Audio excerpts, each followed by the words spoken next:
వృషభ రాశి వారు ఈ వారంలో గతంలో జరిగిన కొన్ని సంఘటనలు గుర్తుకు తెచ్చుకునే ప్రయత్నాలు చేస్తుంటారు.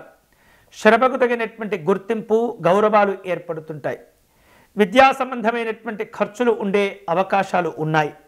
కుటుంబపరమైనటువంటి కార్యక్రమాలు సకాలంలో చేపట్టి విజయవంతంగా పూర్తి చేస్తారు.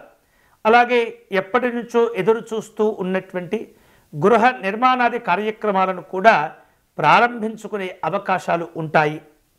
ఆర్థిక స్థితిగతులు నెమ్మదిగా మెరుగుపరుచుకునే ప్రయత్నాల్లో ఉంటూ ఉంటారు. వివిధ రూపాల్లో ఆటంకాలు, ఇబ్బందులు, సమస్యలు ఏవైతే ఉంటాయో వాటి నుండి బయటపడేటటువంటి అవకాశాలు ఈ వారంలో మీకు ఎక్కువగా కలిసి వస్తుంటాయి. నూతనమైనటువంటి ఉద్యోగ అవకాశాలు కూడా దక్కించుకోగలుగుతారు. పరిచయాలు ఉంటుంటాయి. నిర్వహిస్తున్నటువంటి వ్యాపారాలను విస్తరింప చేసుకునే ప్రయత్నాల్లో కూడా ఉంటారు. అవాంతరాలు తొలగిపోవటం వలన ఆర్థిక విషయాల్లో, వ్యాపార విషయాల్లో ఒప్పందాలు కూడా కుదుర్చుకునే ప్రయత్నాలు చేస్తుంటారు. ఉద్యోగ విషయాల్లో గతం కంటే మెరుగైనటువంటి స్థితిగతులు ఏర్పడుతూ ఉంటాయి.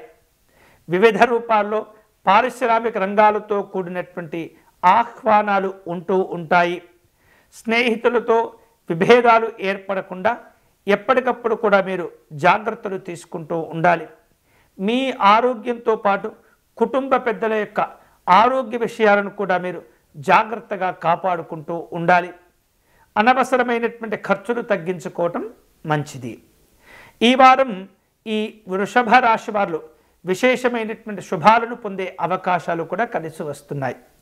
మరిన్ని శుభ ఫలితాలు పొందేందుకై వృషభ రాశి వారు మహాలక్ష్మి అమ్మవారిని పూజించటం, గులాబీ పుష్పములతో అష్టోత్తర శతనామార్చన నిర్వహించటం మంచిది.